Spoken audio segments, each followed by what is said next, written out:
Our guest today is Erika Gayle from her namesake photography business, Erika Gayle Photography. She's the owner, and she's going to talk a little bit about the importance of taking pictures, capturing images, and just, keeping track of all of those important moments in life. So often we snap a picture with our cell phones nowadays, and we think, that's good, that's all I need. But Erika actually has a really unique niche to the type of pictures that she takes. And in fact, it's something that's always fascinated me because the women that she's taking pictures of, they are brave. They are absolutely brave beyond anything that I can ever imagine. So first off, I would like to welcome Erika Gayle to our show today. Welcome. Hello. Hello. It's wonderful to have you here. So glad you could be here. Me too. Tell me a little bit about Erika Gayle Photography. Well, where do I start? I have been a photographer. Well, I've been in the photography industry for about 12 years now. So I've been doing this for quite a while, but I just started my business maybe about 2 years ago. And started with like weddings, because like that's naturally where everybody seems start. Yeah, everyone's like, that's where the money's at. It's like, well, no, there's other ways to do it too. But so like shortly after opening my business, I discovered boudoir photography, which is if you're not familiar with the term boudoir, it is the French word for women's bedroom. So basically, that doesn't really tell you much about the actual genre of photography, but basically it's just it all boils down to like taking pretty photos of ladies in their undergarments or lingerie or like whatever sort of makes them feel comfortable and confident. So tell me about that, because as a woman of sort of that a little bit more mature age, the thought of like running around in front of a camera, no, no, it's not happening. Yeah. So like, tell me about these women. Like, where do they find the courage to do this?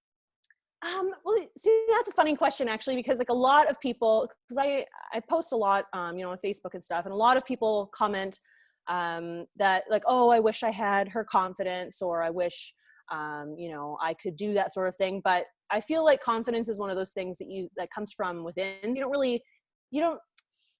really like gain confidence by not trying to do things that make you confident. Does that make sense? Yes. Yeah. Yes, so I feel like when a lot of the people come in, or a lot of the women that I photograph, they come into my studio, like 90% of them are like shaking in their boots. They're like, I don't know why I'm here. Like I've even had people tell me like, I sat out in my car for 20 minutes and I almost left. And I'm like, oh my God, don't stand me up. Like, no, wait, don't do that. Yeah. So I think that like a lot of the confidence that comes from that is a result of these sessions is actually, it takes place during the actual shoot, and it's not something you necessarily will have before you come into the studio. Yeah. And like, where does the idea come from? Because there's never been a time where I'm sitting on the couch going, I think I want somebody to take pictures of me in my underwear. Yeah. It's just never happened. Like, where does it come from? Where do you think the inspiration for your clients comes from? Probably seeing me post my own photos, because I do a lot of selfies and stuff too. So I will put my camera up on a tripod, and I have a little app on my phone that allows me to control my phone. So I'll get naked in front of my camera and like post it. So I have a Facebook group that I post to a lot, and I'll post photos of myself in there. So I think that also really helps kind of inspire my clients to be like, oh, okay, well, Erika walks the walk and she talks the talk, so I can do this too. So exactly. I also really think it helps that my portfolio is full of bodies of all types. Yes. Instead of only showing the quote unquote model type of body, whatever that means, I roll. But showing all of the types of bodies in my portfolio definitely shows my clients that anybody can do this. It's not just someone that necessarily looks good on camera, quote unquote. Yes. And I think that's what I love about what you do, because you're allowing women to see themselves in such a positive light. And every single image, I suppose it's getting a little bit better. I'll say 99% of images that we see out there, they've been airbrushed and they've had plastic surgery. And, I have a daughter who's 12, and she's actually sitting in the background here. Oh. The images that we see as women of other women in the media, like they're perfect. They're absolutely perfect. And my daughter recently did a school project on Celine Dion. So, my daughter really enjoys the music and the art and that kind of industry. And so through her project, we talked with her about, Celine Dion's had plastic surgery and, here's some of the things that she's done. So she looks great on stage, but there's so little of the real person left. And it's definitely not just, that particular artist, any artist nowadays. What you see and who the real person is and what they look like are completely different. Right? And so I can't help as a mom to think about that impact, right? Yeah. This is a real body. You are a real body. This stick figure that only eats once a day, like that's not a real body and a real life, right? So no, I think that's fantastic. So just as we were talking today, kind of getting started, you talked about some virtual shoots that you're doing. Yes. And I mean, right away, I was like, what? A virtual shoot? Like I've heard of the whole front porch thing. What's a virtual shoot? So a virtual shoot is, and this wasn't, I will preface this with, this is not my idea. This is an idea that has been going around the boudoir community. Terry Hofford out of Winnipeg is actually the one that started doing the whole thing. She put out a, what is it called? A course. This is like it's called Shake. I don't know if I'm allowed to swear on here. Am I allowed to swear on this? Yeah, go ahead. Okay, shake shit up with webcams. Nice. Wait a sec. But anyway, so she put out this course, and it just explains, as a photographer, right now we're not able to work, so being able to connect with people via either FaceTime or Zoom or any other like video chat software through our computers, we just connect with our clients, and then we kind of walk around our space and see where the good light is and everything. Okay. And then you get them to put their phone in a holder or on a chair or whatever, kind of prop it up, and then you just direct them, much like it would be an actual shoot, except you're just connecting over video chat. So in order to take the photos, I just would screenshot it and take it into Photoshop and kind of add some like effects on it and stuff, make it look a little like less like a screenshot, I guess, because, due to, technological limitations and everything, obviously like screenshots from a computer are way less quality than like a high-end DSLR camera. Yeah, exactly. So the images themselves are going to be a little different, more like sort of lend themselves more to like the vintage / artistic aesthetic. So I haven't shot any of them yet, but I've got a couple scheduled for this afternoon. So I'm really excited to try them out and see what happens. So did you practice kind of in your own environment to figure out how it's going to work? Or like I'm seeing some serious testing needing to happen before you're ready to hit the go button. The shoots that I'm doing today are test shoots. So I opened it up to my past clients and I was like, hey, who wants to help me out with this? A bunch of people signed up. So they're all going into this knowing that like, this might or might not work. No, but what an awesome idea to test, because, when I look at what I do, so, I do a ton of digital marketing for local businesses, and, whether I'm building a website or running an ad for them, I can pretty much do it all online. So, I often have clients who they want to talk face to face. We are still human beings. They still want that.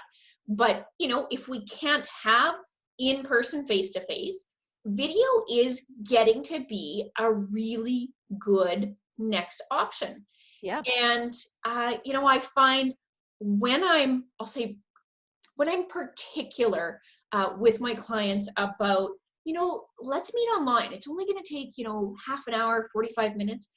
That's all it takes. But when you meet in person, now it takes 90 minutes. Right. So it's more expensive for the clients. Sit down and exactly. And you do all the small talk and it's like, I can actually be a lot more productive, right? And that's kind of addictive. It's like, wow, I could really only work 8 hours a day instead of 10, because now I'm not driving all over the place. Exactly. And you don't have to put pants on, so. Exactly. Shh, that was supposed to be a secret. Oops, sorry. So, okay, you went from weddings into boudoir. Like that's kind of that's a jump. So like what inspired that change for you? Huh. I think it was just that I love shooting weddings, don't get me wrong, but there's just something for me that like just connecting one-on-one with a person is a lot more fulfilling for me. I also have like a little bit of anxiety, so like being in big groups of people like at weddings and stuff isn't necessarily my biggest like cup of tea all Yeah. of the time, but like so like being working one-on-one with people is definitely more kind of my speed. So when Okay. I realized that like the impact that these sessions could have on the people that I'm photographing, Mhm. just the confidence that they leave with, like, you know, their self-image just like skyrockets.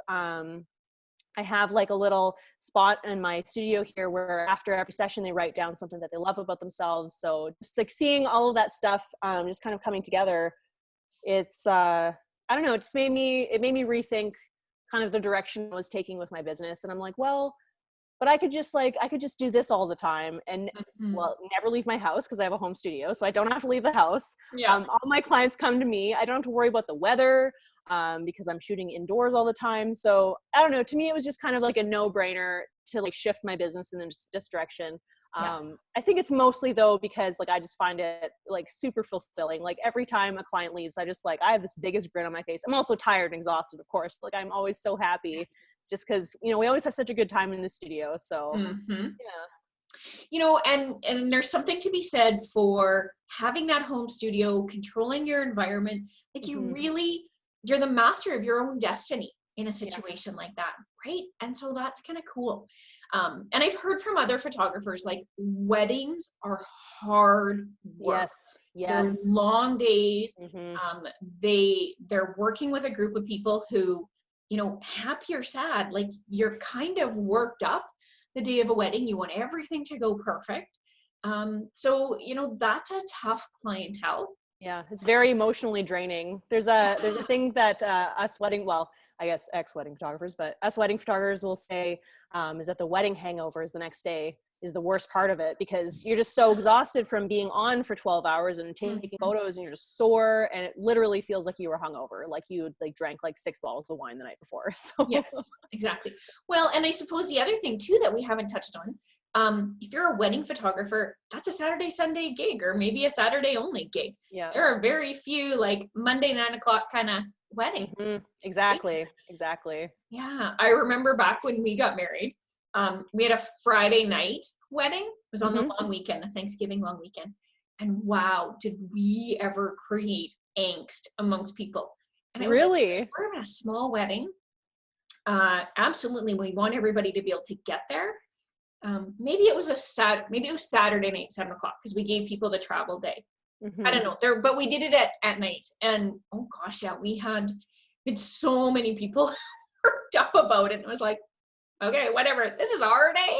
Yeah. People get Yeah. so worked up about weddings, especially when they're not theirs. Like, Yes. Oh my goodness, that's so true. When they're not theirs, it's like, yeah. who cares? This is what we want. Like we wanted simple, like simple to the extreme. Hmm. And it was almost like that was insulting people that we wouldn't be more elaborate. And I was like, That's ridiculous. yeah, no. We're getting married this year too. And like our wedding's going to be super duper small and like simple. And like, if people don't like that, then don't come. Like, I know, my exactly. If you wedding, don't I'll do like how we're whatever. doing it, just don't come. That's okay. Yeah. Gotta be careful. Don't know who's watching here. Yeah, exactly. That's true. That's true. Tread Just kidding. I lightly. love you all. Exactly. So like tell me a little bit about how you balance it because you got a home studio, Mhm. you're planning your own wedding. Yeah. So how do you make sure when you're working in that home environment that you actually do enough work to, I'll say, you know, grow your business, achieve Mhm. your business goals, without getting too comfy to the fact that I'm at home. I don't have to, you know, I don't even have to go and get groceries anymore. I can get them delivered. How do That's you true. Yeah. balance that? It's actually, I find that it's the opposite way for me. Like I have a harder time not working than relaxing because my work is my home. Mhm. um I find that like I recently like we live in a big warehouse loft and our it's a very open concept sort of space here, And I found that once I sort of set my office up and like kind of cordoned it off, like with this big giant bookshelf, I had some like curtains up for a while to like kind of block my computer from view. And I find that that really helped me sort of like be like, all right, when I'm outside of my office, I'm not doing anything that is like work related. But yeah, I find that like it's super important to just like maybe like try to like back up and recognize when you're maybe working a little too much. My fiance, he's a massage therapist, so he'll leave work at 10 o'clock in the morning. He'll go and he'll get home around like 8 o'clock. And like, I will, if I don't like stop to make dinner or like stop to eat lunch, I will literally work from 10 o'clock to 8 o'clock and like not really take a break other than to like make 7 lattes. But like, so. So my business is virtual. And so I've got team members in BC, I've got team members here in Saskatchewan. And a couple of years ago, when I moved my office back into the house, my kids would come home for lunch. And so at the time, I'll say my kids were 9 and 10. So they'd come home for lunch, and, you know, I'd been in the office working all morning, and I'd stop, you know, when they came home for lunch. And so people are like, oh, that's such a nice balance. You can make your kids lunch. I'm like, make them lunch. I never made them lunch. They make their own lunch. So this one time, my son, and like I'm going to say it was like December or January, so it's pretty chilly outside, but it wasn't too cold that they couldn't walk because we're not that far from school. So my son comes home at lunch, and as I say, I'd been working all morning. He says to me, Mom, what do you think if one of these days at lunch, like you made us soup or something hot like that?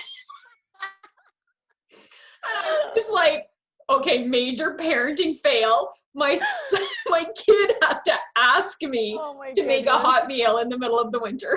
How old was he? I'm going to say he was 9 at the time. Oh my goodness, that's so funny. It was priceless. And I'm like, I think there's a message here. But then just to add, you know, kind of insult to injury. So I've been working at home now for 3 years. And so about a year and a half ago or a year ago, my husband joined the business as well. And because he was, you know, just kind of getting used to this being at home thing and working from home, and he has an office upstairs, so we're not in the same physical space. Well, he thought this was pretty cool. He'd walk to school with the kids in the morning. He'd make them hot lunches. Like, he has put me to shame, like, instantly. So when he's not here and the kids are relying on me, they're like, oh crap, Mom's home, we gotta make our own lunch. Yeah, oh God. Now we're going to starve to death. Exactly. I'm like, hey, I am like building these people up. They are going to be able to look after themselves by the time they are 13. Yeah. Those are important life skills to have. So I mean, really, you're just doing them a favor. Exactly. Yeah. And of course, you know, we're all stuck at home quite a bit right now. So there was a meme that circulated on social media. And it said, you know, oh, by the time this is done, I'm going to learn a language. I'm going to this. I'm going to that. And I was like, no, I'm not losing weight because I just taught my kids to bake. So now my kid bakes every day. You know, my house isn't going to be clean because now there's 4 of us in it all day, every day. You know, and so I was like, none of this is happening. I'm not learning a new language. I'm, you know, figuring out how to pivot my business and you know, stay on my feet. So, yeah, I see all this other stuff that, you know, other parents are doing. And I'm like, yeah, fail, whatever. Just be done. Just do what you can and get over it. Exactly. Yes, exactly.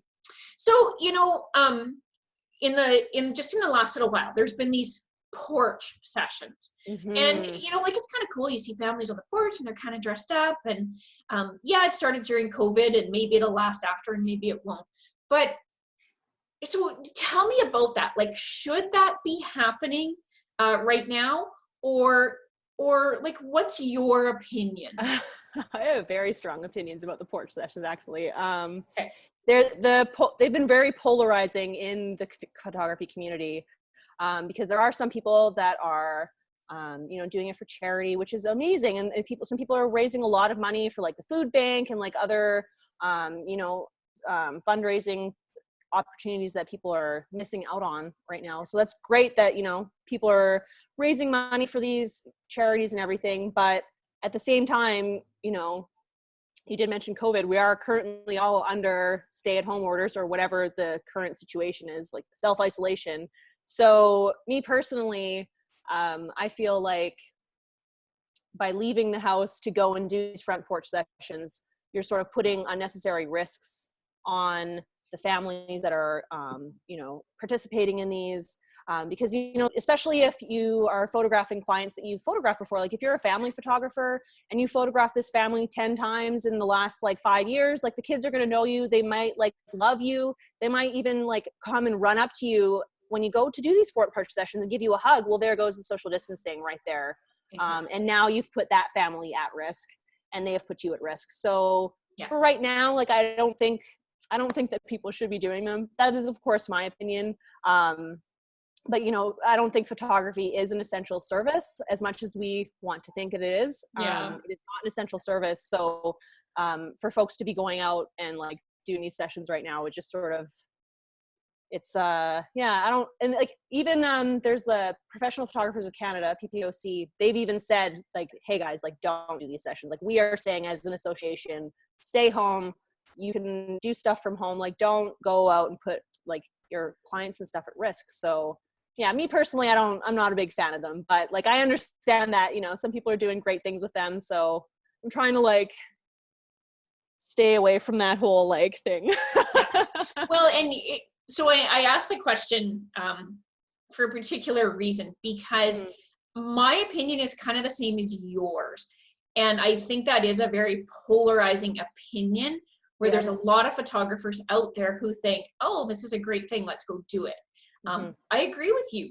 Any kind of interaction that doesn't need to occur right now, don't take the risk. Yeah. Right?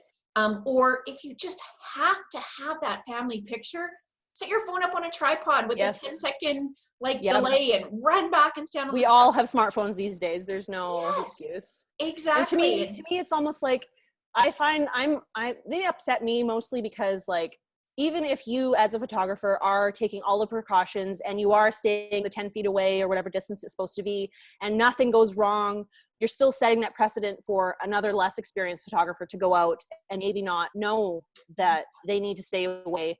It's the same thing as like shooting on train tracks. Train tracks, they're highly illegal to shoot on, very dangerous because you don't know when the train's coming. It'll just come in out of nowhere and people don't realize the danger of train tracks, but you see photos on train tracks all the time. Exactly. So to me, it's the same thing as train track photos. Like, just don't do it. Not right now, at least. Exactly. No, and it's, anyway, we won't get caught up in that one. We only have a couple of minutes left. Oh my goodness, already. Oh my, okay. So fast. Before we do wrap up, tell everyone how they can find you. Website, social, all those good details. Yeah, I am at erikagayle.com. That is Erika with a K, ErikaGayle.com. I'm also on Instagram at egaylephoto.intimates. And Facebook is Erika Gayle Photography.